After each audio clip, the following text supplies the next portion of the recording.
has evaded me. You hear me? Because then I had schoolwork to do. I got a 12-page paper due on the 20th. Man, I'm ready to go to bed. 26, come on with it. But let me say good morning to the bros in the studio. What's happening, Mr. Rideout? How you doing, sir? Well, I would be remiss. That's still it. That's still it. Yeah. You ain't saying it right, Jermaine. I would be remiss. It's a certain way you gotta say it. Remiss. Yeah. What did he say something about plagiarism? Right. Copyright infringement. All the black people being accused of plagiarism. Well, I would be remiss if I didn't say hello this morning. All the. But I got a question. You're one of the black people being accused of plagiarism. Yeah. Know. Hey, well, listen. There have been everybody else is stealing. I'm just saying there have been 3 black college presidents accused of plagiarism, and they've all PhDs have all had to go back. Mm-hmm. And somebody said you cussing on the air. I said I was tired. AZZ. I said AZZ, which I frequently do on my Facebook posts. AZZ. As. Right. As. Right. Thank you very much. Uh-huh. And then this the person. That's the reason why I was out looking for coats. You gonna say something crazy. Cussing on the radio. But okay, I'm sorry. I interrupted you. No, it's plagiarist. What were you saying? Yeah, I figure since everybody else steal, I can join the carol. Not everybody else steal. Yeah. Who is stealing? Still away, because it's a song. Still away. When they put that song, that is not what they did. Oh, I thought they were telling me to go ahead and steal everything. Everybody else is stealing. Yes, it's still away. Still away. Lord, they trying to send me to jail. But I got a question for you, Shell. What? Why do they say that grass is greener on the other side? Like, have you ever turned grass over? I have no idea. I was just wondering. I've never turned grass over. Green on the other side. I have no idea. What about you, Debo? I have not turned grass over. Oh. And we're talking about tilling, when you till to do your gardening. Well, I mean, they just said grass is greener on the other side. I didn't know. I thought you gonna stop coming up in here. I'm just saying. I got questions. Nonsense. I got questions about time. I got questions about see a therapist. I do. Don't come up in here with your nonsense. Quay. Yeah, Quay could do your job, man. Is grass greener on the other side? Why have doctors on the staff and we can't get forsaking no help? Me? Yeah. Why have doctors forsaken me? Why has Quay Cooper forsaken me? That's a good question. That is a good question. All right. Debo. What's happening, player? No. Are you remiss? Yeah, look, he plagiarized Clark Kent. Yeah, right. You said what's happening, player? Close enough. It was close enough. Yeah, yes, you are up in the air. Walking on sunshine. You are up in Walking the air. On sunshine. You are suspect. Hey, so is that song? Judge Taylor, I see you. So is that song I'm walking on sunshine and it makes me feel good? Is that song about them being high? Hey, what I just say? No, I was asking. What did I just say? I didn't know. What did I just say? Huh? About you with these questions. Okay. I just said I'm walking on sunshine.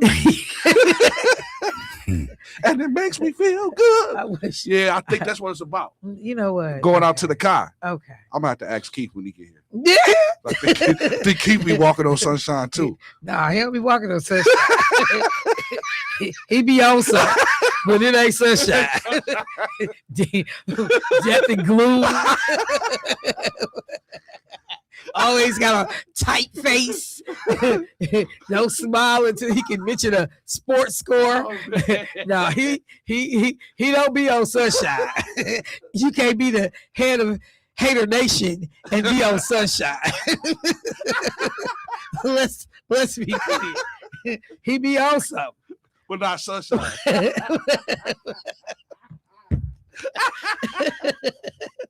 And for all his little fans, don't call me. It appears that we have gotten the technical difficulties straightened out from our cameras. We do appreciate the messages and so forth, letting us know that we were having a problem as if we didn't know. But thank you very much. No, you didn't get smart. No, you did not get smart. Get See, smart with the people. this is why people don't like you. Because people would just, hey, it's a problem. Trying to make sure we do it. And you gonna slide it in the midst of your thank you as if we didn't know. That's why people don't like you. We are the first to know. No. Sometimes we not. Sometimes people have to text us and we're like, wait, what's going on? And then I tell you, just learn how to say thank you. Well, if he would have said he was remiss first. No, but he gonna say as if we didn't know. Yeah. You know, he got a slick mouth. He got to be remiss. He got a slick mouth. That's why folks don't like That's not somebody's chiming in. Keeps tens of fans. His ones of fans. Walking on sunshine. his tens, not hundreds, not thousands. His tens. Why is he so hard on himself? Why is who? Keith, he's very hard on himself. It's all an act, man. It's all an act. That's self-deprecating. What is it? Deprecating? I think that's how you say it. It's all an act. It's all an act. He just wants people to feel sorry for him. You know, it's an act. And people get especially when he talks about his teen years. No, that's not an act. that part's not an act. I think he go back to that place when he get to talking about it. He do. He had that far away look in his eye. Back to that place. He be looking all like, dang, I had a messed up child. All right. He didn't have a girlfriend until he was 20. Like, man, what a miserable guy. He's like, I hate 13. I hate 13. And then this is the thing. Debo is the last person you wanna let know about your situation. He gonna rub it in. He the last one. I listened to Debo on the air on Saturday. And I was so appalled by him personally and the conversation that I had to call in. Yeah, she did. I don't know. You tried texting first. I guess I didn't see it quick enough. And so I was like, no, let me pick up the phone. Because somehow or another, the conversation, which was based in a song that had come on, turns to why women, cut up and burn up clothes of the men when the relationship sours. Oh, boy. Right. Or they upset because sometimes they be done did it and then they still end up staying together. Although let me be clear, you tear my clothes, there will be no staying together. No, you out of here. Oh, that's a rap, boo. So they going back and forth with all of this foolishness, and Debo always tries to lure people in to tell their business. And so here come Clark Kent. Debo said, has it ever happened to any of you? Because Chris Levy was in the studio too. Has it ever happened to any of you fellas? Mind you, he ain't never offering up his business right away, but he gonna ask you yours. And Chris Levy is savvy though. Chris Levy's like, Clark, it happened to me. Yeah, Linda. No, he go Debo. What was her name? Clark said Linda. And he go Debo. And the last name. I was like, you so dirty. See, what I was trying to say to him was, put it out there so the bros won't nobody get with Linda Jones if that's her name. Be careful if you get that Linda Jones. And so Clark said, I ain't gonna say her last name, but everybody in my family know who I'm talking about. Man, I was so appalled by Debo. And then he gonna finally at the end offer his, well, I've never had that happen. Right. Never experienced it. But then he was like, but no, really, why do you ladies cut up the clothes or tear up the clothes? I called in. I said to keep from killing y'all. It's real simple. It wasn't that nice. It's either gonna be killing y'all ass. It's gonna be either your clothes or you. Take your pick. Your clothes or you. That's the only reason they do it, to keep from killing you. I'm not trying to go to jail, at least long term. I'll go to jail for tearing up your clothes, but I'm not gonna go for murder. I can't do that. Well, that's why I don't deal with I was appalled by him. I was so appalled by him. Oh, he made me so. Well, give a listen this Saturday. I guarantee not to disappoint. Well, you know what? I wish I would. I didn't call in. Your name came up. Look, Judge Taylor, I just read your text. Stay out my business. Judge Taylor's about Did you do that to somebody's clothes?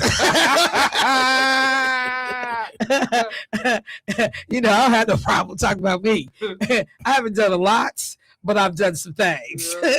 Yeah. You know, attributed to my youth. Keying up cars and stuff. I just, You know what? Whatever. Again, to protect y'all.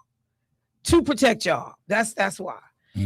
All right. So I got now for real today. I got guests coming into the studio. Now for real. I had the days mixed up yesterday. One of the guests woke up, turned on the show, saw that he was supposed to be in the studio at 8:00 and panicked like, wait, what's going on? So my bad. It was all a mix up yesterday. Before I go to the phone line, I want to make sure I mention this right away because this is happening this afternoon. The folks over at Holy Redeemer Institutional Church of God in Christ are hosting Christmas on Mother Daniel's Way. It is happening today at 4 p.m. There will be flu vaccinations, toy giveaways, and door prizes and more. So it says capture the joy of Christmas with a family photo. You can do that as well. So this is happening at 4 p.m. I'm not sure how long it runs. If I can get somebody from the church this morning to let me know, I'll be able to tell you that. But definitely pay attention. It's Christmas on Mother Daniel's Way, happening today, 4 p.m. And that is 3500 West Mother Daniel's Way. So right off of 35th and Hampton. And flu vaccinations, toy giveaways, door prizes, and more. And you can also get your family Christmas holiday photo done there as well. Michelle, would you mind if I make a quick announcement? Well, of course, go ahead. Well, no, of course I don't mind. Mr. David Blathers, affectionately known here in Milwaukee as Dave TJ. His funeral will take place on December 30th at 11 a.m. at Dignity Funeral Services. Now, his mom's funeral will take place simultaneously at that same time, as they both passed away on December 10th, 2025 in Atlanta, Georgia.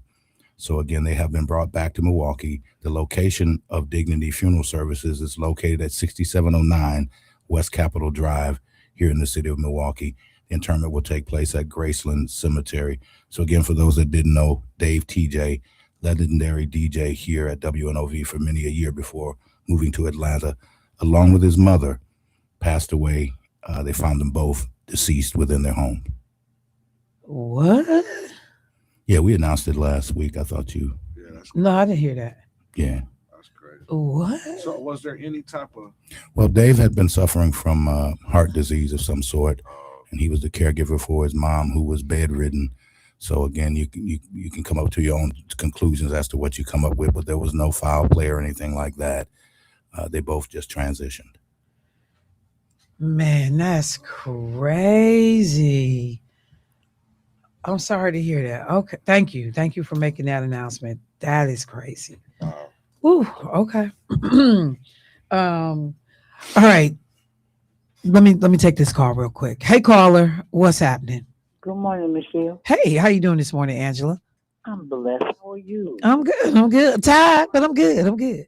Thank you, Ladette. I'm tired, but thank you. I'm good. Okay. So I have a question for Mr. Debo.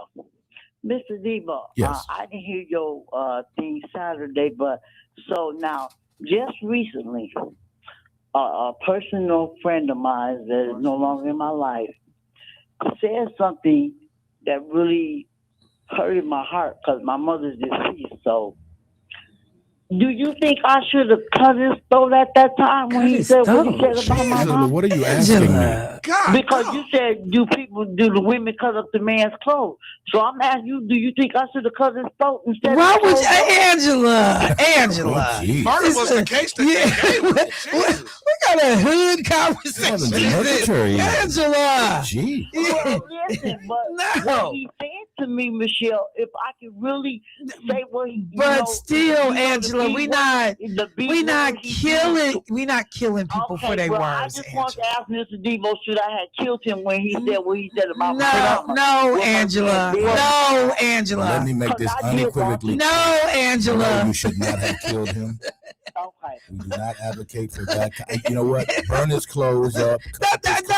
No, Angela. Kill Don't do none of that, Angela. You know what? Should have burnt him up. Bye, Angela. No, I'm saying if she's gonna do something, y'all rather be crazy. that than not. You know, T-Bone, don't be telling nobody burn nobody clothes. What is wrong with you? Y'all wasn't listening. I was listening. She gave the option. He's already deceased. No, she said the man said something to her. Yeah, said something I thought about she her. said No, that he passed away. Her her mother passed away. And No, I he think said, Nicole Angela, because she said, bro, he died too. well, You listen, know what? she said that She her said, mother should she have? is deceased, and he said something about her deceased mother. So then But that was before he died. well, he didn't die. You know what? She asked, should she have cut his throat so he's still alive? Can we not say that? Can we Okay, not say that phrase? Well, Can we not say that But phrase? slit his throat. Yeah, but listen, I swear to God. we do not Say promote it violence, again. man. Say it again. We don't promote violence. No. Decapitate him. What is wrong with? Okay, first of all, Friday the 13th it is 8 days from Christmas. I would not have this on the first conversation. day of Christmas. I You was brought it up, Michelle. You brought the whole I thing brought up. up your conversation. And then it turned to I didn't say kill nobody currently. Murder She Wrote. And then Angela gonna come here all hood. And then did say throat. She Throat. said, Should I have slit his throat? which one? No. Tell me. should not. Folks texting me about jail. Jail anyone? Jail time. Case. Domestic violence is real. Jesus. Like, come on, y'all. See, this is why you don't have everybody come to the house. Yeah. Because people turn the celebration into Into a homicide. You'll be like, Yeah. and I mean, you'll jokingly say, remember that time daddy and mama got into it about so and so. Then people get mad all over again for real. And then you break it up a fight. Yeah. Like, we was just going back down memory lane, y'all. Okay, Debo. Thank you. Jesus. Thank Yeah, you. okay, Michelle, blame me. Maybe we should. Who change else the would I atmosphere. blame? All right, so I'm blaming you and Angela. I'm blaming both of y'all. And I didn't even do nothing this time. You bro. didn't, I'm on Jermaine. Michelle's I side. appreciate it. Woo, hold on, I Look. gotta give myself a hand clap. Oh, Mr. Friday the 13th. I gotta give myself a hand clap. Oh, you was in that. Joey, I Friday didn't the 13th. participate in that foolishness. Y'all acting like some Breakfast Club drama up in here. So you think we didn't hear you say, should be Friday the 13th? Who said that? Jermaine, look at that face. Look, who said that? Oh, yeah, I did say that. Oh, yeah. Who said that? They talking about Debo. Take that hand clap back, by the way, if you can reverse that. What you You know talking about, what? Debo? To I was gonna say to the only rational brother in the studio, but I'm gonna reserve judgment on that. Clark Kent, I'm with you, bro. All right, ain't do I nothing. gotta take a break. I'm trying to recover from Angela. I'm trying to recover. Didn't I tell y'all I was tired this morning? I had no energy to be trying to host a quality program and fight y'all at the Quality same time. program. I don't. That's right. OJ. I don't have time We to host started out wrong. quality programming. Why? Because I was talking about your mess. Oh, bro. See, what I say, you was on mess, and it created mess on my show. We started off already. Judge Taylor to my y'all all party to the crime.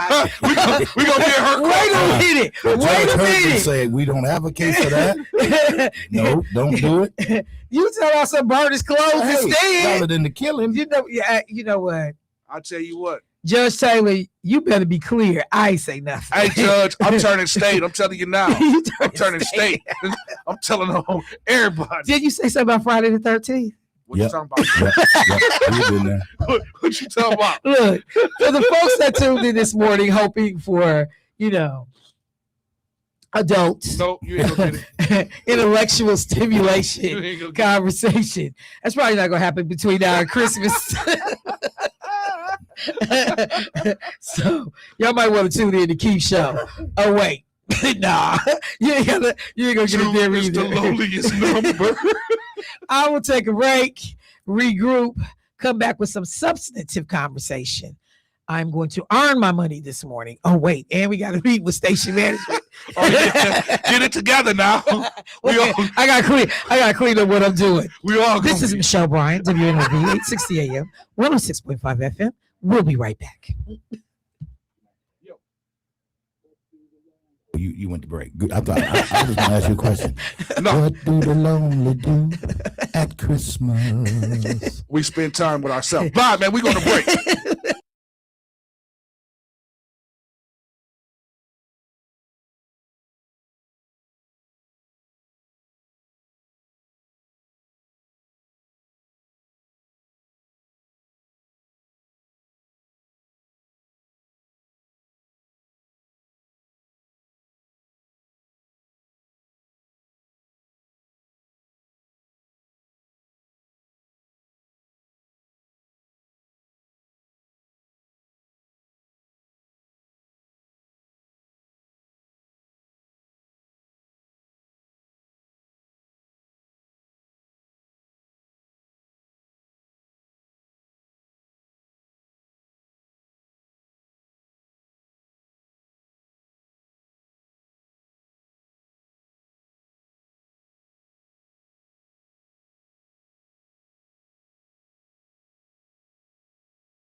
All right, y'all. I got 30 minutes. No, 28 minutes before my guests come in. So I'm getting ready to run through a bunch of stories. Because Milwaukee County is coming, excuse me, sniffling all on the radio. Milwaukee County is coming in at 8 o'clock this morning, Office of Equity. We'll have a conversation with them. So let me run through just a number of things I wanted to flag and bring to everybody's attention. Let me start. I'm gonna jump around. I'm gonna go, national, come back local for a moment. So let me jump around. But before we went to the break, we were talking about, and I mentioned the Breakfast Club as a part of the morning banter. But there's something serious that I want to flag for you all. You will definitely be hearing about it if you haven't already. A lot of people, watch podcasts, create podcast content. You can get podcasts anywhere just about for free. And the way the thing works is the more popular podcasts are, you're able to generate ad revenue. There's a lot of money to be made doing this. YouTube is one of the places where a lot of that content is carried. Okay. Anyone that is a fan of Ali Sadiq, I'm a huge fan of the comedian Ali Sadiq, Marcus Wiley, other folks. Even if you think about Shannon Sharp with Club Shay Shay, these people took those formats to YouTube. You don't have to ink these deals with these big company corporations. You can control your content. There's no middleman with you and your money. So Ali Sadiq dropped, specials on YouTube like crazy. And all of this money is being generated because of all of the eyeballs, the views on the content. So there was an announcement that a number of podcasts, many of which that you can see on YouTube for free, if they have a video component to them, are going to Netflix. So Netflix and iHeartRadio have come to an agreement that they are going to take at least 15 podcasts produced by iHeartMedia that will, if you want to watch the video of it, like for people that's watching me right now on Facebook and YouTube, what they're proposing, or not proposing, what they're doing is happening next year, is you won't be able to watch me on Facebook or YouTube anymore. You'd have to have a Netflix subscription to see the video version of what we do in the studio. You can listen to it. The audio would still be free wherever you listen to shows, to hear the audio. But the Breakfast Club is one of the shows that people have been used to just tuning in to YouTube or wherever they, plug in to see the show, not just listen to it, but to also see the video, see the guests in the studio, because it's so many times it's facial language and body language, things that are happening that you can see that you don't get when you're on radio in terms of audio. So a lot of people like watching the show. Now, if you don't have a Netflix subscription, you won't be able to watch the Breakfast Club anymore on YouTube or, wherever you was watching it. And there are about 15 podcasts that are included. So I didn't know Fat Joe has a podcast. Joe and Jadakiss. And so they are a part of this deal. My Favorite Murder, a long-running true crime podcast. Chelsea Handler, her show. Bobby Bones, his show. There are 16 of these. Is Gilly the Kid podcast is in there? Let me look and see if I see the list real quick. So is this about money? Of course it's about money. That's what I thought. Of course it's about money, because YouTube is making buku bread. And Netflix see how much money they see how much is being made, and they're trying to get in on it. So small company, not small, major companies continue to try to figure out how to get bigger, how to grow, their shareholders' return on investment, or dividends, whatever. But it just is so crazy how everywhere you turn, like I said, we go from cable in the traditional sense of you got to have HBO Max, blah, blah, blah, blah, blah, to all these individualized streaming services. And you end up paying just as much money as you used to pay for that old clunky cable bill. So keep your eye on that, because there are going to be significant changes for people that watch these shows. If you don't have a Netflix subscription, you won't be able to do that. I have not gotten into the whole conversation about Paramount and the hostile takeover that, has been attempted to get control of this whole thing with Warner Brothers. But it just was announced. And I'll just quickly hit this because, again, the reason for the concern is these media outlets are going to be owned by a few individuals. So like right now in this Paramount deal and what was going on with that, CNN is a part of one of these stations' packages. Donald Trump hates CNN. The people that are initiating the hostile takeover for CNN are Donald Trump's people. They've said if they get a hold of this network, that there will be significant changes at CNN. So where you have commentators and anchors and shows and guests that can come on and just speak freely, criticize Trump, you may not see that anymore. We've seen those kinds of shakeups over at MSNBC. The lineup there, what guests are saying, not saying anymore. You're getting a handful of people that are controlling what we get by way of information. And these are frequently people who are not going to be fair and unbiased, who are not going to have the community's interest at heart. They're going to have their corporate partners, their boys, the president, in this case, Trump's interest at heart. So this was just announced literally this morning. Warner Brothers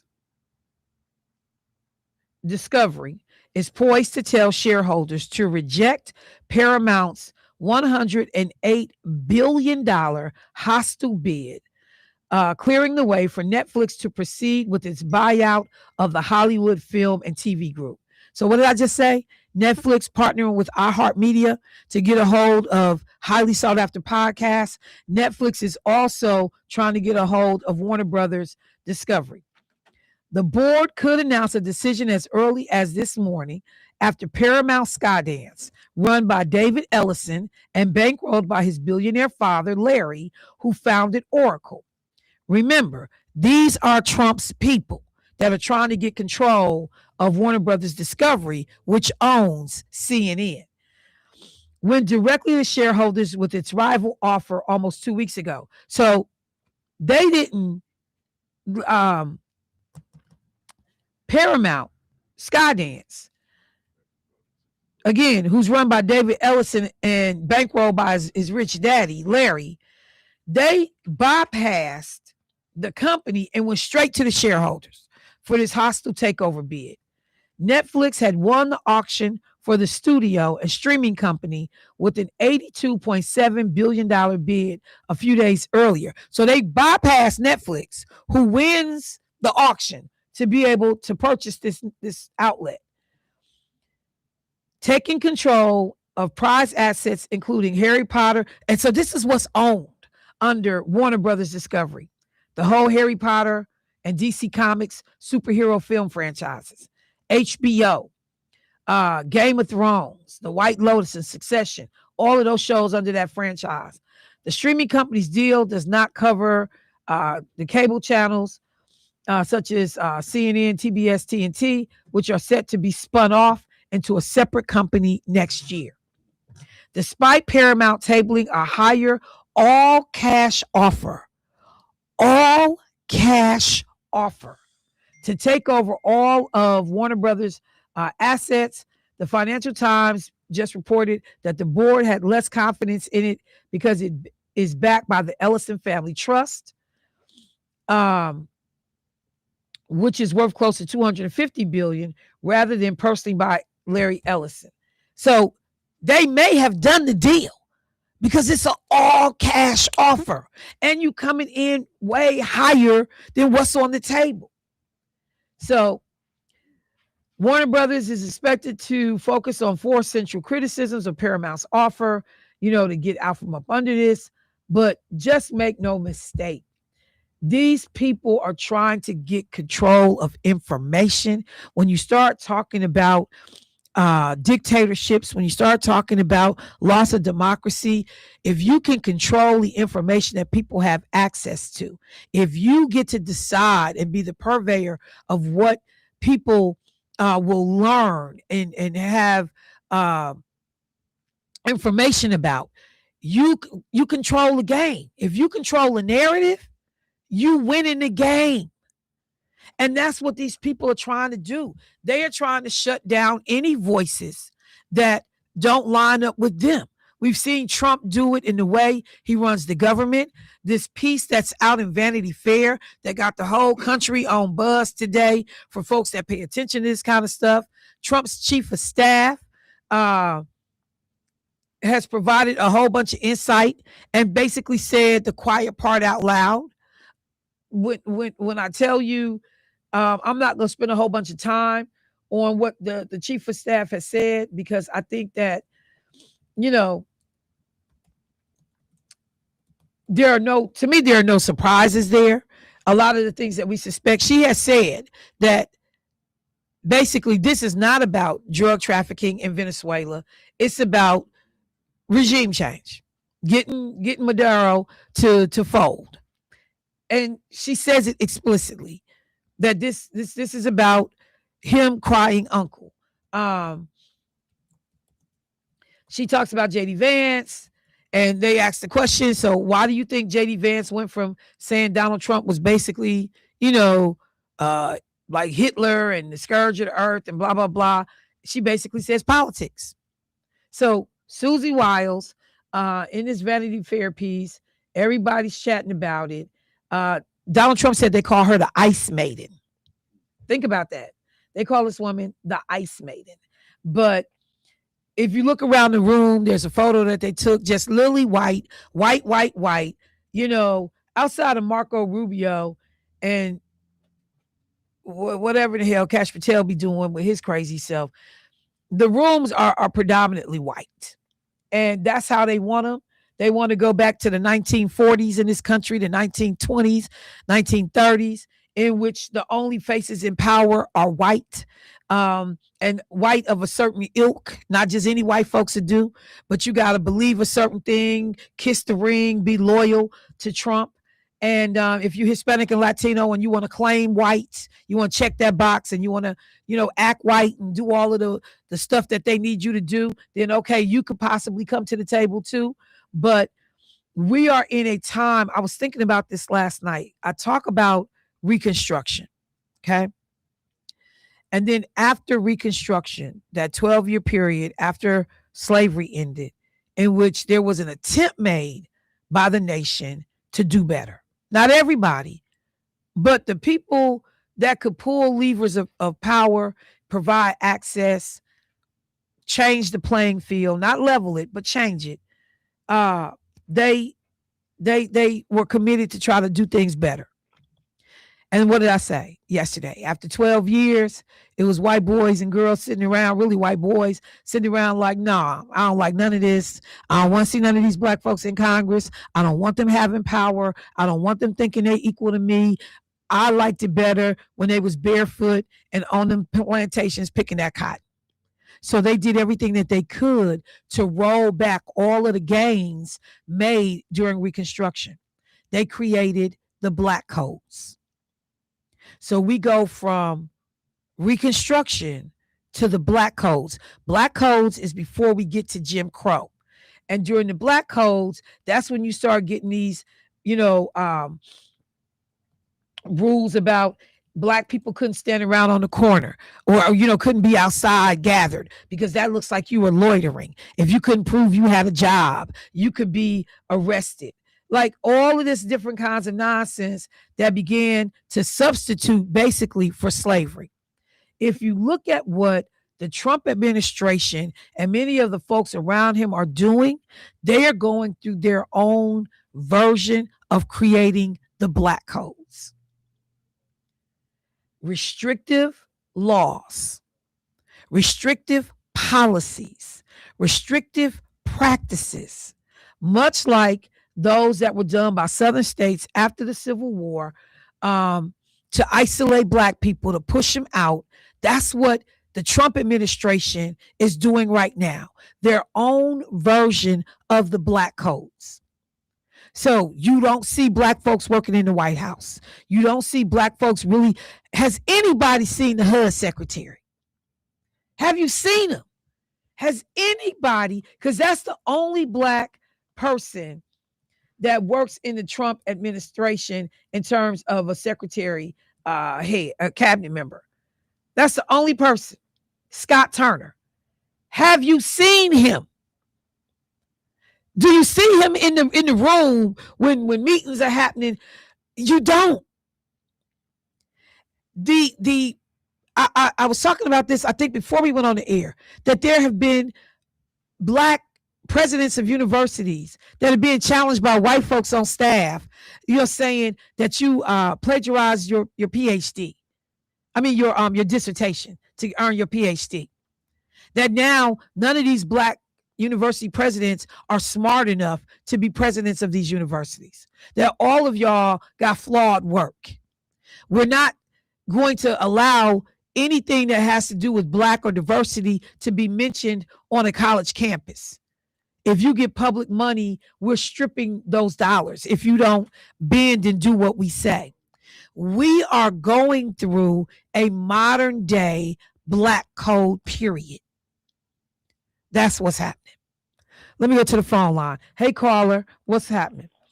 Hey, good morning. How you doing? I'm good. How you doing this morning? Hey, you know, you hit the nail on the head about what you're saying about where this country is headed, especially with the media takeover. Yes. Because I've been telling people in my family the same thing. Look, y'all running around here. When I would bring up politics, they get headaches and stuff, don't want to talk about it. And I'm telling you, you better talk about it. I said, because where they're taking us is damn near back to slavery. Right. Because when you're talking about those black code laws, what's going to happen when they start coming up with asset allocations? They'll decide what your assets are, what you can have, what you can own. It'll damn near be slavery, but you just won't be in chains. You'll be in mental chains. And this is where we're headed. And I love the fact that you talked about those black codes, because that is the way they're going to strip everything away. And remember now, the Supreme Court is on their side. They've already said you can do discriminatory stuff, you know, and we're all with it. No problem. We got your back. So black people, we better wake up. We better get ready for these midterms all across this country. You got to get these Republicans out of office.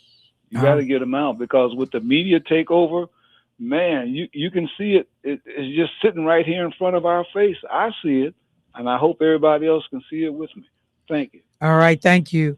Chandra just hit us up, y'all. She said we have some feedback or echoing on the air. Not sure what that is, Chandra, but thanks for flagging it. We'll see if it's anything that we need to pay attention to. Somebody said, Michelle, can you give examples of what you mean by black codes? What were they? So again, after Reconstruction ends, but even, in fact, I should say before, because slavery ends in 1865, okay? We started to see some of these things begin to go into place to limit the rights and the freedoms and access of black people. So examples of black codes: forcing black people to sign yearly labor contracts with white employers or face arrest for vagrancy. So if you didn't have a legally signed contract saying that you work for, Mr. Johnny as a sharecropper on his land, you couldn't prove that you had a job, you could be arrested for vagrancy. And then what is the only crime that you can be arrested for and slavery be a part of the punishment? I mean, not the only crime. Being arrested is the only thing that can force you into slavery if you are convicted and you go to jail. In Wisconsin, we still have slavery written into our Constitution in terms of if you go to jail. Punishing contract violations, like if you left a job and you decided, I'm not working for Mr. Johnny no more. I don't like him. I'm going to go find me another job. You could be fined, given jail time, or be hired out as unpaid labor as punishment for deciding you didn't want to work for Mr. Johnny, who you had signed a contract with, because he was cheating you out your few little pennies you were supposed to get. And even if you had a valid claim, they could still put you in jail for not completing that contract or hire you out for free. Prohibiting Black people from owning firearms, swords, weapons without a license, preventing Black people from migrating into a state without posting a bond. They wanted you to post a bond before you moved into another state.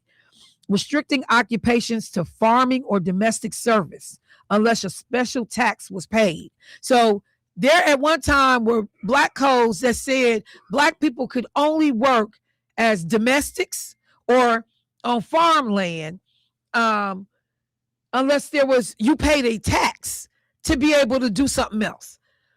Barring Black people from testifying in court against white folks, denying Black people the right to serve on juries or vote in state elections, restricting property ownership when he started talking about asset controls and asset management, restricting property and ownership sales between Black and white individuals, forcing Black orphans to work for former masters. These things were real. They were policy. They were put into law. And we are seeing things now. Black is a dirty word. Diversity, race is a dirty word. In this administration, they're trying to make it so in this country. And we are watching it happen in real times. I got to go to break. But one of the things that was said in that Vanity Fair interview with Wiles is, and I'm just going to paraphrase it real quick because I don't have time to find it. But she said that Donald Trump believes he can do anything he wants to. And he does. i.e., tearing down a third of the White House with no permission, with no input. Lied to the American people, said, I'm going to build something that does not even touch the White House. It's going to be a separate, standalone entity. But he knew he was lying when he said it, because that gave them the ability to get all the construction equipment on the grounds and to begin to set everything up. And we're uneasy, but we allowing it because you said it's not going to touch the existing White House. But he knew he was lying when he said it, because once I get the construction on the ground, the construction equipment on the ground, I can go ahead and tear the building down.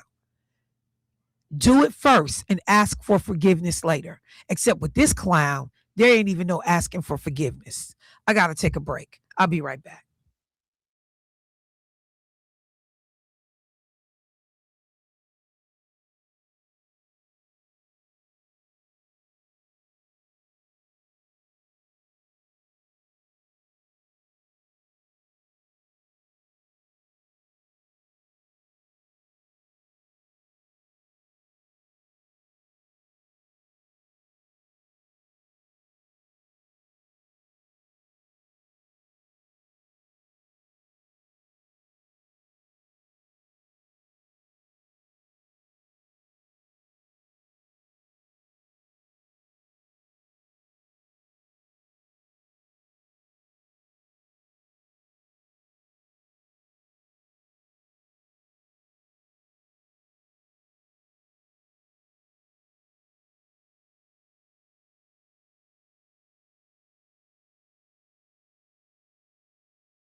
All right, family, welcome back to the show. So I told you all that I had guests coming into the studio this morning. Before we get them going, let me just mention one other article, one other story that's out here in the atmosphere. I want you all to pay attention to, continue to pay attention to, because I've talked about this consistently. I love artificial intelligence like a lot of people love AI. I do.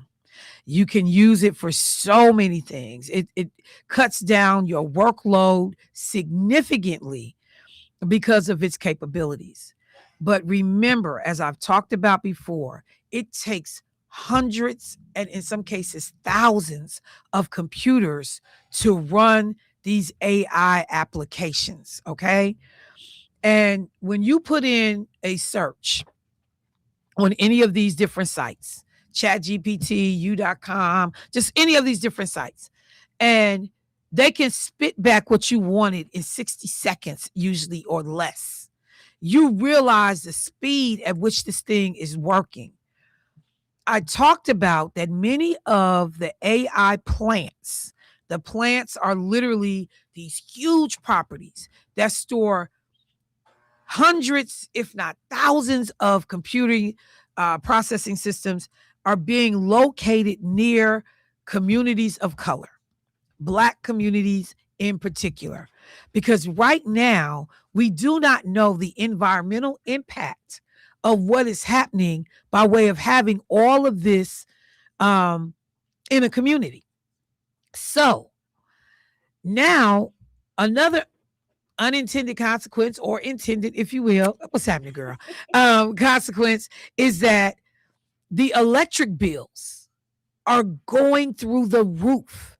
In some cases, doubling, if not tripling, because of all of the energy infrastructure that had to be built to support AI plants. So remember, Scott Walker and them did Foxconn Valley, and we getting ready to have, Silicon Valley in Wisconsin, and the Taiwanese company was supposed to come over. 13,000 jobs was supposed to be happening. Yeah, a lot of that fizzled. We got a handful of what was promised. But one of the things that they're saying now that they're looking to do is to convert a portion of that Foxconn footprint into an AI plant. One of the things that is also clear is that the money that is used to put the infrastructure in place, millions and millions of dollars, that the AI companies are not necessarily paying for.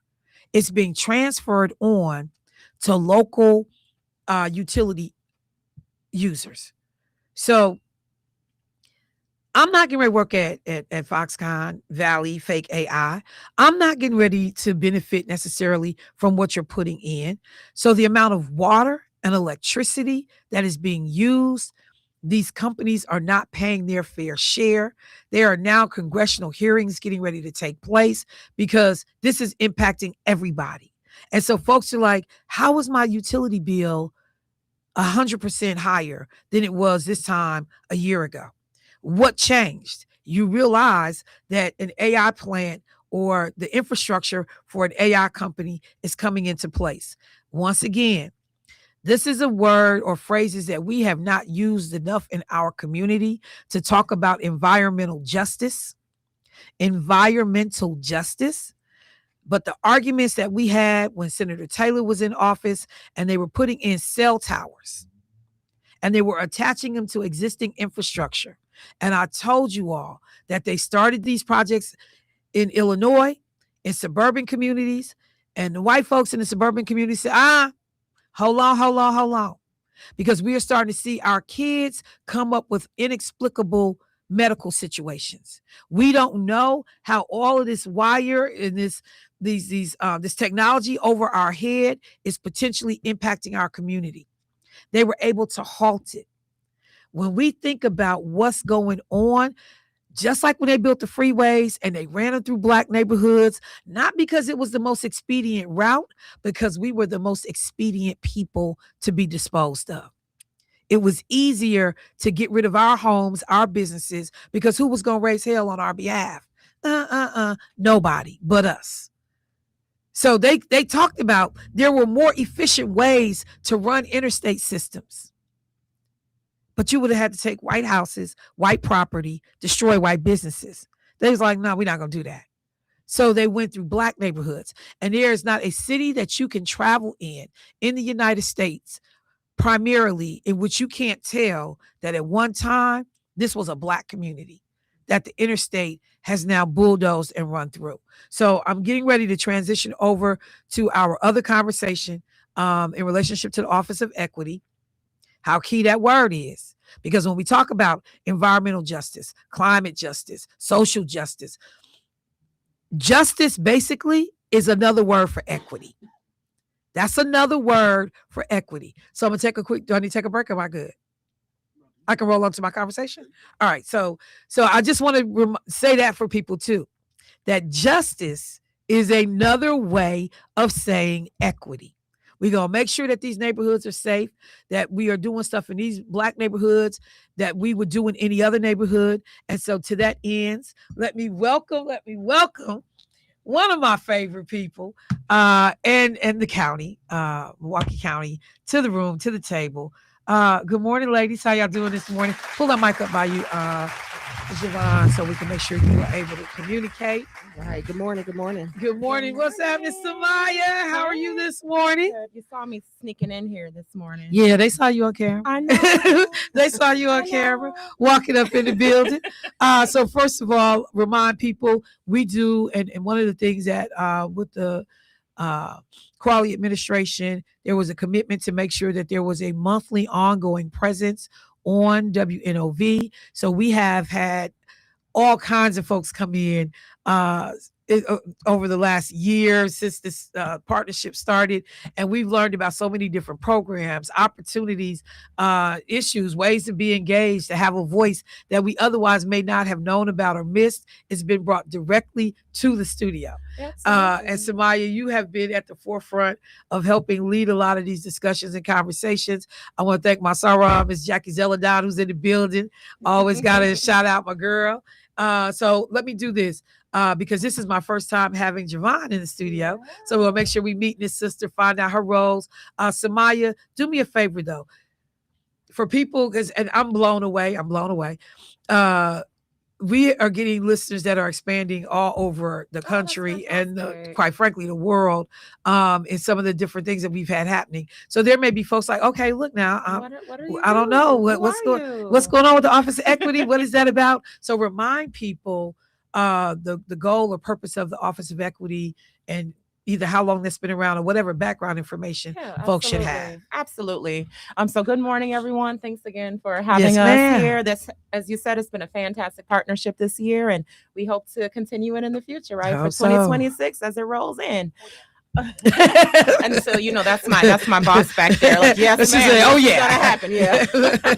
Jackie, our amazing strategic communications manager. Okay. And so the Office of Equity actually started in 2015, established 2015-2016, and it was initially the Office of African American Affairs. Right. It operated as that for many years, and the goal was to really do a deep dive around strategy, policy, resources, in a way that was going to uplift the Black community or African American community locally. And let me say this. Let me just interject this real quick because I remember the conversation. I know at that time, Khalif Rainey was instrumental in the creation of the Office of African American Affairs. He did this at the city as well.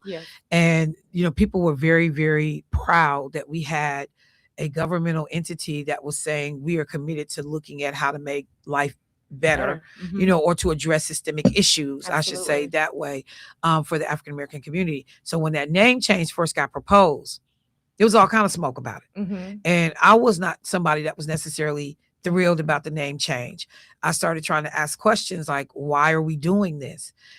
It is so crazy now to be at the moment that we are in to understand that had that department stayed that name, any dollars we get from the federal government could be impacting that work by virtue of simply saying Office of African American Affairs. I don't know the insight the rationale and the reasoning behind making that switch to Office of Equity, I think is something that has protected this agency because I continue to flag. Jackie knows, she gets sick of me saying it, I'm a broken record. It is a matter of time before the Trump administration and some of these policies come knocking at our door because of the targeted and specific work to help demographic segments of our population in this county. Yeah. So I just had to say that because I think that has also been one of the reasons that we're able to continue to see the work is because the repositioning of the name of that office. I didn't agree with it when it first happened, but I certainly am appreciative of it now. So go ahead, please continue. Sure. So like the interesting thing about that name change is that name change happened in 2022. So like long before this administration came.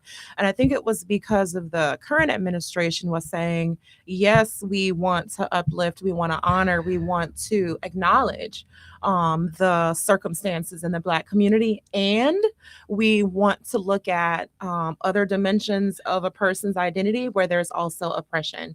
So what does it look like when we're looking at like gender? What does it look like? Age is something interesting, right? Oh, yeah. So like right now you can say we're still a relatively young community, right? The vast majority of people who live here now are under the age of 44. However, they live in Milwaukee County. In Milwaukee County. Okay. In the next 10 years, that's going to shift to for the first time in history, more people over the age of 55. I'm going to be in that group. Go figure. More people over the age of 55 than under the age of 18. So wait, we're going to have a shift where we'll have a much older average population? Because our population is aging rapidly in Wisconsin. So we're going to be seeing this shift. So when you think about the work that our office does, we're looking at like, well, what are the needs of people as they age? And are we making the appropriate investments in that? You know, like you've had the Department of Health and Human Services on here a few times, Health and Human Services. You've had transit on here talking about, you know, what's happening to continue to support people across the age continuum, right? So you've heard our efforts, but that's because we're looking to see, well, what is the status of, you know, Milwaukee and the people who live here now, and how is that changing? And how can the Office of Equity support other departments in being able to respond to those shifts? So that's just one of the things that we do. So let me bring Gevon into the conversation, because as I said, this is the first time we've had this sister on the show. First of all, good morning to you, Dimples. How you doing this morning? Good morning. I'm awesome. How are you? I'm good. Oh, they deep. You see them? Yeah, they deep. Her mom and them folks was touching her face all the time. Welcome to the show. Thank you. So how long have you been with the county? I've been with the county 6 months. I'm sorry, neophyte, you just walked in the door. I'm fresh? The newest addition. Well, okay. So what did you do before coming to the county? I held a pretty long reign at UWM.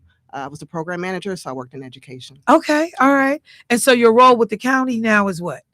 I am the information and outreach coordinator. And so I am that direct arm to the community that sort of bridges that gap between county government and community. So is this like, well, in fact, I won't even try to speculate.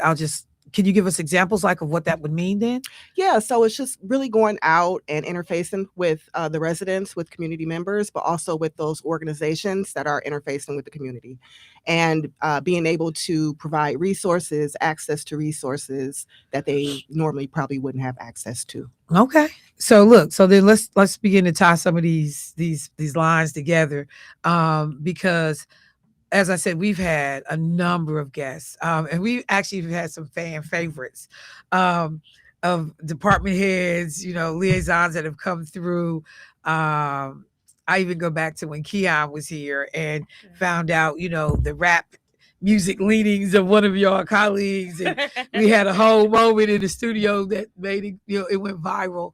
But we've learned a lot about a different variety of things that you all do. But looking back over the year, can you kind of help us just with, you know, okay, this is where we started, this is where we are, this is why this relationship has been important. So can you kind of walk us back over 2025? Absolutely. Let's do an end of year review, if you will. So first of not all, excitement, like, not excitement. You know, like I have the hardest working team. Like, I know y'all work hard here, but I got the hardest. Well, let's be clear. Just me. Just me. Just me. Just not you? him. He got his head set on nothing. We said we love you. Love you. Not him. Not that other, wherever he has, he ain't even at his station. Like, just me. Okay, but go ahead. You got the hardest working team. Yeah, so we have an amazing team. And even though Gevon has only been here for 6 months, she came in and like with her boot and kicked the door open. Is like, I'm here. I'm ready to work. I'm ready to make impact. Oh, she came in like that. How y'all? She looks so nice, so friendly. But you know what? It's like nice, but committed and passionate about like improving the, the quality of life for our community. So, she's done some amazing work. She'll probably talk to you a little bit more about that. But just to let you know, so our office, we do research. We do policy advocacy for systems change. So you were talking a little bit about environmental justice or these different types of justice. Our office focuses on, those things. We do community engagement, technical assistance. We launched a whole bunch of things related to technical assistance and then strategic partnership. And all of those things are designed as part of our strategic plan now to really move forward the county exec's 3 policy agenda items, which are going to be health, it's going to be safety for our neighborhoods, and it's going to be economic development and well-being. So I can give you a couple examples, but I just want you to understand, like, a lot of our work has really been centered around improving the health of community members, making sure our communities are safer, and then focusing on economic development and well-being. So I definitely want to go back and grab a little bit of the that's my jam. That's my thing. Yeah. Go back and grab some of the policy aspect of some of this, because the one thing I think that, and some of this is on me, but I have not done a great job of is connecting where that policy research is landing, or what the findings or outcomes are, and how that's dictating the work that's moving forward. I remember there was a lot of talk when we first heard that phrase, no wrong door, so that I don't care who you interface with at the county, whatever other services you needed or whatever you needed, even though you landed here and this is not necessarily the right spot, we'll get you to where you need to be. I appreciated that. But one of the expectations, and I was somebody that had a lot of expectations, in terms of what this department would look like, how we could really see change impacting our community. And there were a lot of skepticism and, naysayers and questions about, so how will we know it's working? How will we see, strides being made in the community? Does anything that you all have been doing now speak to some of that? Is there data? Is there evidence-based, responses now to some of those early questions that were raised? And then Gevon will get you in so you can talk about the work that you're doing. Yeah, sure. So specific with like policy advocacy, we have done a lot of that work in partnership with other departments. So for example, when a lot of the executive orders first came down, we need to figure out how is this going to land locally, right? Like who is going to be most impacted? So our office was able to go out, meet with other cities and counties across the United States, see how they were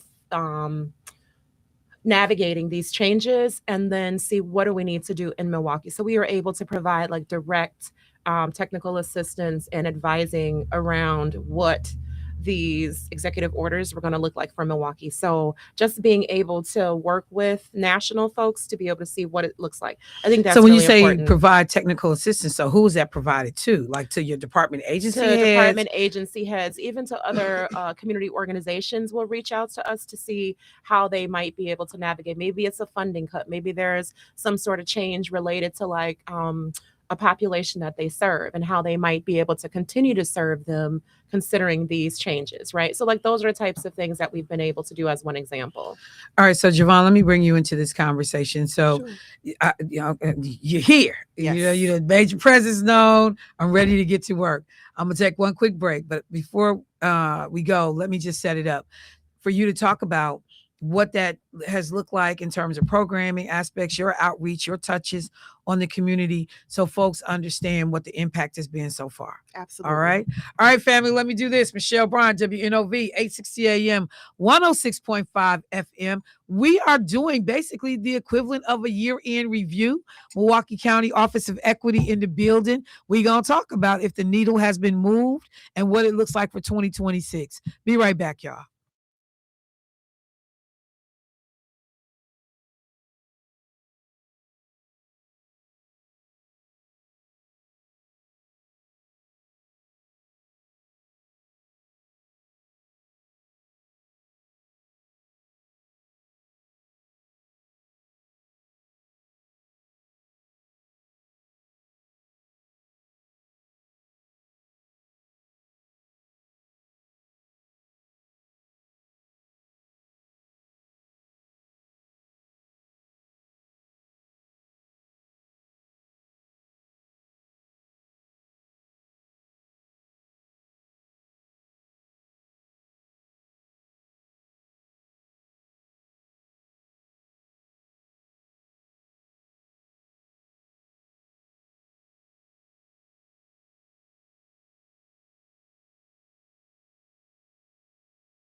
All right, family, welcome back to the show. So we are fortunate this morning as we are getting ready to close out 2025 to have an opportunity to look back and see what has gone on, wins, lessons learned, things we want to do, looking forward towards 2026 with none other than the Office of Equity. And we got a newbie at the table. Yeah. This time, welcoming Miss Gevon. Gevon, how you pronounce your last name again? Daynauh. Daynauh. That's an interesting last name. I've not seen that before. Thank you. Welcome, welcome, welcome. So you've been busy. Sumayah already laid the foundation, came in swinging, 6 months in the building. Yes. What do you have going on? What kind of programming?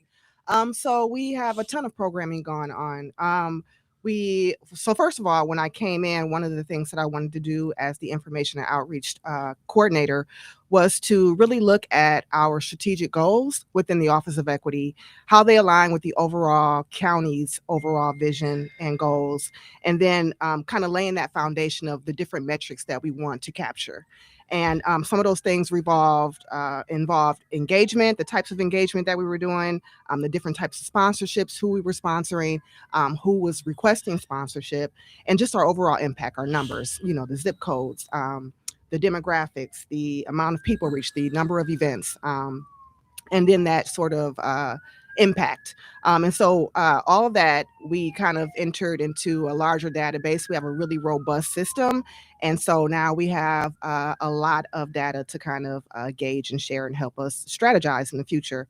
And so in terms of types of engagement, Michelle, some of the things that we do are community engagement continuum. So that is like a cohort of Milwaukee County outreach specialists, any kind of engagement managers that come together bi-monthly actually, to meet and strategize around breaking down those silos, how we can come together, how we can share resources, and really just be one sound, one beat, one drum kind of drum line. Hello. Yes. We have partnerships with you all, and so we really cherish that and value that and try to utilize that to the best of our abilities. We do internal and external technical assistance. That's something that Sumayah had mentioned.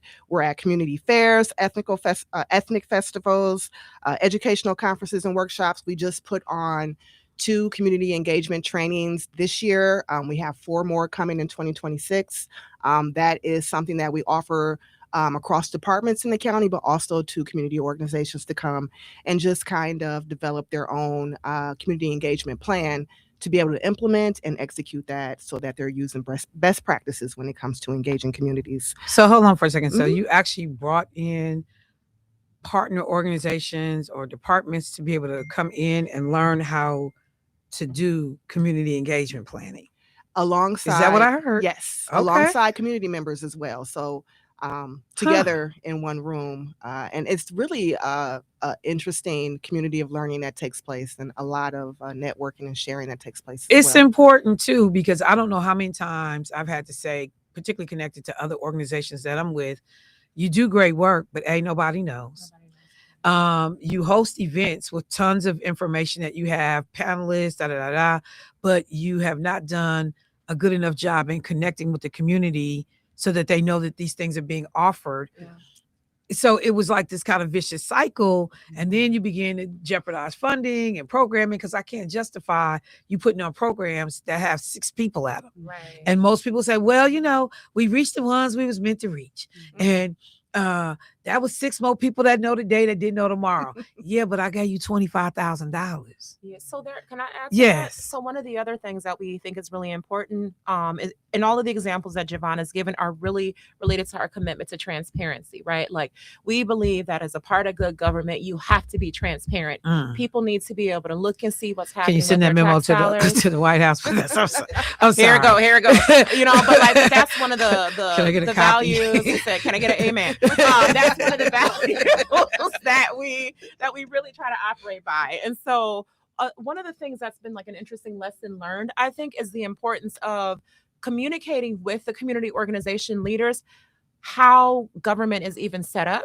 Like, what is county responsible for? How do you engage with either your county board supervisor or the county executive or department leaders? Like, what are we statutorily mandated to provide versus what we're not providing? What does that look like for the state, for you're smiling. What you thinking? But that's important. That's because on one hand, and Dr. Calhoun checked in. He said, "How do we contact them?" So we'll make sure y'all give our contact information. But on one hand, you know, because everybody says this. We say it at the state. You know, when we worked at the state. You know, you got people who don't know what the different levels of government does, and the county's responsible for this, and city's responsible for this. We say it all the time to the point that it sounds old hat and like, okay, y'all, we know now. But the reality is we don't. But how do you navigate these? So that's what it is. We still have people who do not know, no matter how many times. It's one of those things, and I tell people, McDonald's advertises every day, even though you know the golden arches when you see it. Yeah. Because sometimes you got to be reminded, or, you know, out of sight, out of mind, and you don't think about it. And so I run into people who I'm surprised when I'm looking at them. I'm like, I know you should know. 5 minutes into the conversation, I'm like, you have no idea. Which level of government you should be contacting about this issue, or how to contact them, and like when to like. Another thing is like sometimes people will be like, okay, they go straight to like, I'm about to light you up, like, oh yeah, I'm upset. It's like, I'll have a conversation with like me and Gevon, like we want to work with you. And like, Angela, this is for you. This is one of our listeners. Angela, they talk about you. Angela will tear your tail up on sight. You'll be like, Angela, did we talk to her first? No, Michelle. Because no. I'm like, Angela, come on. So yes, that comes from long-standing frustration. It is, and that's what she has said. I've tried, exactly. And now I'm just here. So, but you were right. And you gonna hear me today? You know, and that's what I tell them. But the person that you're talking to typically is not the one that created the issue. Give them a chance to resolve it. Yeah. So Gevon, what else did you have for us? Just a number of things in terms of engagement. We do focus groups. We have our health equity brunch, which we just had this fall. But I do want to get to some of the numbers. Is that okay, please? Michelle? In terms of our 2025 impact, we reached 2,494 residents that were engaged in civic trust. We've had 139 training Wait. What does that mean, engage in civic trust? And that was prior to me. So I'll defer to Sumayah on that. But okay. I believe there were some trainings that occurred in which we were engaging people around government, how it works. So there were some trainings. We also did something called County Days, where we went to different locations around the county to make sure that people had access to like different resources they understood. It's also going and partnering with like organizations and like bringing county resources to say, okay, here's what we do. Here's how you can access. Here's how you might be able to share a grievance or work with us on something, right? So like these sorts of interactions with community members. Because again, if the idea is transparency, we want to make sure that people feel more confident in navigating, and we want to make sure that they feel like their voice was heard. Okay. I'm sorry, I'm also I got ADD. I swear. It's okay. No, because my mind does like 100 things at one time. Sumayah, where are you from? Here. You from Milwaukee? I'm from Milwaukee. Where do you think I was from? I don't know, because like I pay attention to people's cadence when they talk. And like you talk fast. And so, and some people here talk like really slow and it drives me crazy. And so I'm like, where is she from? Because I mean, it's just like bam, bam, bam, bam, bam. Okay. So I'm sorry. Y'all, the people that listen, they already know. But I had a whole moment. I was like, I gotta ask her where she from. Okay, so you're from here. Born and raised, okay. You was thinking East Coast, Michelle. I mean, she got that flavor because you know, because but it's a thing though. Like literally, I talk to people like, y'all talking so slow, y'all gonna lose the people. You know, then I'm going the opposite end. Well, you know, seriously, I guess that was God saying yes. Yes, Sumayah, you are. No, but you do. And so I'm like, okay, I'm gonna have to go back and roll back and pull back some things. But I'm sorry, I had a moment. Come on, Gevon, get me out this hole. So you had that, the Civic Trust. What other numbers did you have? Jackie shared numbers around our marketing and media. Over 700,000 people reached through our marketing efforts. We had 30 community events, 323 participating organizations, 7 county departments collaborating across these different outreach or efforts. And then again, 1,300 residents connected to direct services. So going back to the event leaders and to the partners in the community and kind of finding out, how many people were touched, how many people were impacted, what kind of results did you get, and sharing that information with us so that we can have that information on hand to share. Because I'm going to tell you, I'm still always looking for the 30,000 foot view. One of the things and I go back to, and I can't even think of his name. I almost said it. When one of the earlier brothers was in the role. Maybe Jeff? No. Yeah, Jeff. Okay. Jeff Roman. And I would say though, so at the end of the day, does the Office of Equity say, so we're looking to reduce this thing by 30%, or we're looking to increase this thing by 20%, or the data says that baseline, we're here right now. And because I'm always talking about moving the needle. So as a result of these trainings, this engagement, we know that we have 10% increased participation of African Americans in government, where these people had not been coming to meetings, had not directly had contact. Do you guys do any kind of 30,000 foot view in terms of some of the analysis and the data, the metrics that Gevon is referencing?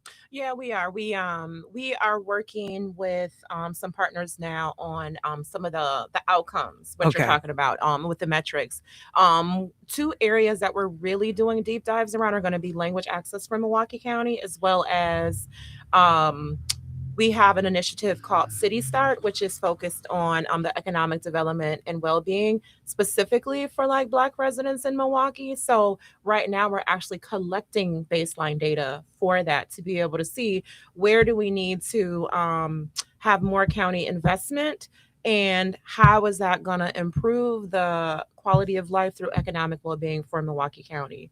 So that is funded through the Cities for Financial Empowerment Fund, powered by Bloomberg Philanthropies. And with that, we're coming up with an economic development blueprint. So to create that baseline of where folks are at right now, we've done 7 roundtables. We've had a bunch of interviews with folks from around Milwaukee County. We are partnering with Empower. We're about to launch a survey after the new year, where we're looking to get feedback from about 1,000 county residents. So with all of that, we'll be able to see over the next 5 years, how are we able to improve the economic well-being of folks? Because I know, I remember even when Abley was back in office and they were talking about reducing homelessness, but it was just I forgot what it was called, because it was it was specific. It wasn't like homelessness in general, but it was like people who had been homeless for so many homeless over 100 days or that consistent kind of situation, and then able to come back and say we've now gotten that number for people that fell into that category reduced. And so I think that's the thing that helps me, and I think the community, because it always seems like there's a lot of moving pieces, but at the end of the day, it's kind of hard to understand. Okay, but overall, what happened? How did because if somebody says these are my 3 areas of interest, so what do you want done specifically in those 3 things? Right. Up, down, increases, decreases, new engage, whatever that is, and to be able, because one of the things I think that, to the point about communicating, that we don't do sometimes well enough, and this is across all kinds of spectrums, is putting the information in a format that's digestible to the community. Because at the end of the day, when folks are going back and saying, yep, continue to support this program, this office should stay open, people need to be able to talk about it in a way that's simple. Right. That homeless thing was easy, right? At least if you understood what the parameters that they defined homelessness by. And then so when you got folks coming to the mic and saying, "Hey, we reduced that," we've dealt with that. You can't refute that, right? And so, to your point, so that is what. So Gevon talks about, previously our office and others, we didn't necessarily have as much data. So we spent the last year, because we spent the last year or so building out a really robust system so that we have very clear metrics, they're accessible, and we can share how we've grown year over year. And the reason why I wanted to bring that up and have you say what you said is because, people will say, how long has this office been in existence? And so, give me that end of year report that shows me, this is where we started in 2015.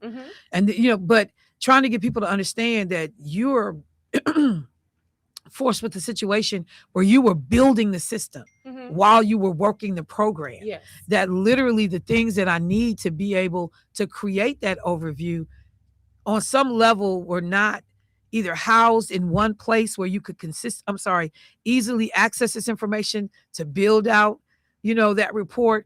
And so, because I've had, people just be frustrated, like, Michelle, we've been having these conversations for a while. When do we understand this was a win? This was a success. And so I just wanted to kind of put that out there too for community members that are listening, that they've been building this thing. And it's a phrase that I can't remember what it is right now, but people literally talking about like building the plane while you're flying. Building the plane while you're flying. Thank you. Yeah. But it's that kind of equivalent. Yeah. And so to help our community when there's frustration, like, okay, where are we at? So 8 years later, where are we? So for example, like what I'm talking about, so we launched in 2025 like more supports for like small businesses as an example, because that's something that we've heard a lot of people talk about wanting to see more of. And so we had about 97 people who were able to come learn about county contracting, how they can get contracts, because we know that we want to make sure people can become prime and not just subcontractors if they're able to, right?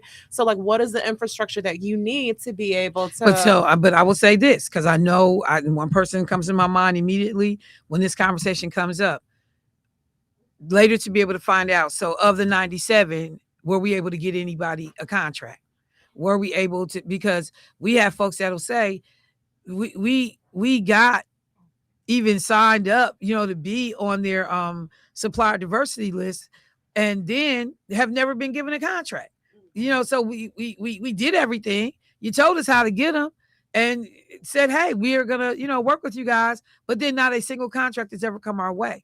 So to be able to say, yep, we brought 97 through, 3 of them have ended up with contracts, right? Like that kind of data will help us as well. Yeah, absolutely. So like that kind of data, it requires partnership with different departments.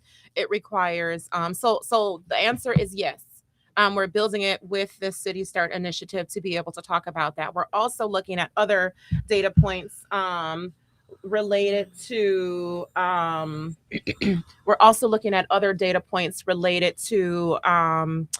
for example, like housing, so like if people have houses in Milwaukee County, how many of them are like Black residents? We already have, and how has that increased or decreased over time, right? There's already information on Milwaukee County's dashboard related to housing, right? So then with our initiatives, we're able to then look at that data to see how are we changing that, right? So to your point, yes, we're building it. Yes, we have initiatives. We were able to get additional funding to be able to do that, which is huge, right? We were able to get funding from the agency in New York to be able to do this work so that we can, speak more fully.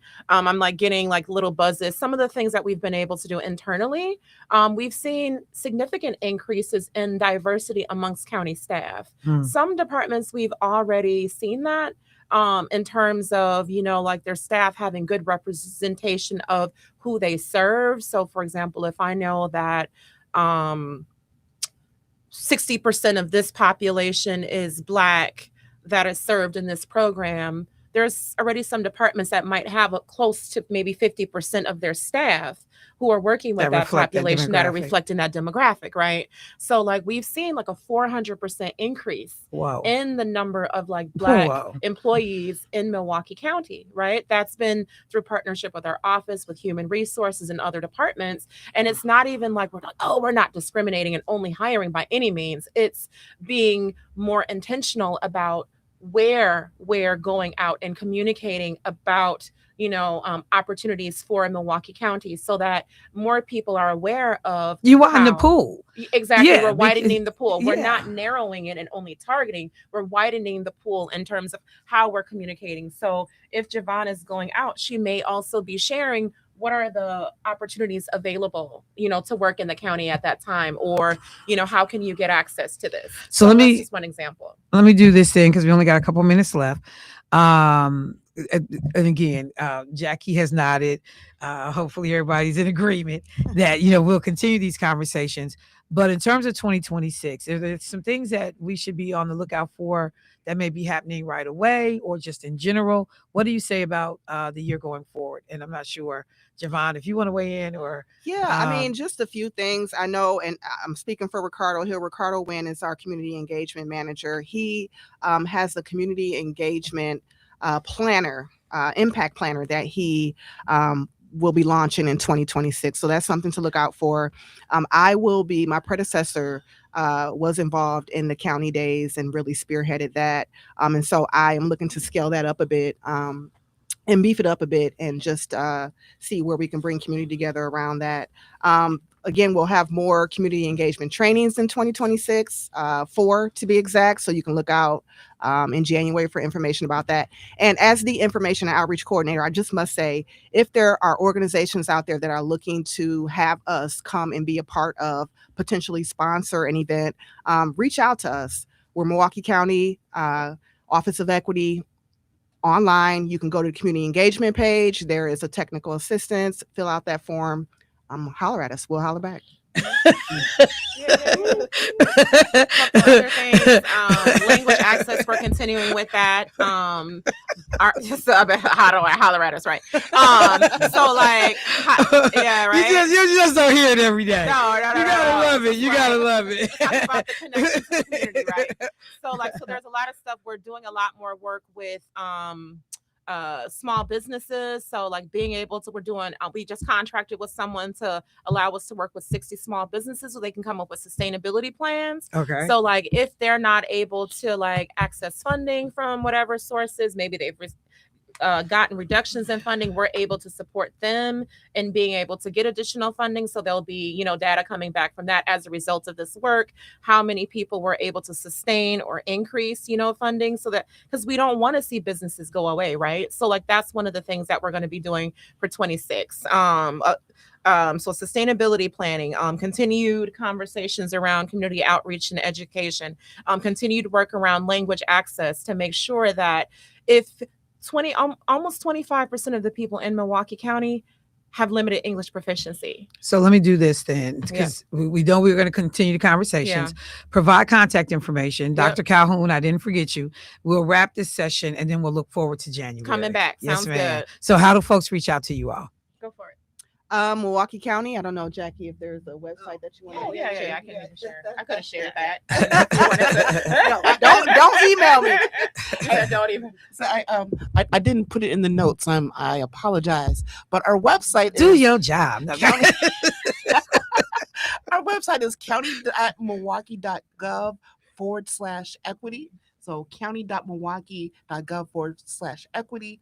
And our email is equity at Milwaukee County WI.gov. Yeah, equity. I don't email. Yeah, I just don't feel confident about none of this. You can Google Milwaukee County Office of Equity. You'll find us. We're on Facebook and IG. Oh, y'all fired. Okay, look, we ain't told nobody how to get to Michelle. it. Look, okay, I'll do all of that. Look, family, I'm gonna wrap the show for today. I want to thank Milwaukee County so much. I know they like this girl, always giving us a hard time, but I appreciate it. Get out the way for my brother Keith. What's your name? Ride Out. What do the lowly do at Christmas, Mr. Ride Out? Debo, appreciate you, bros. I'll talk to y'all tomorrow. Ladies, I appreciate y'all. Thank you.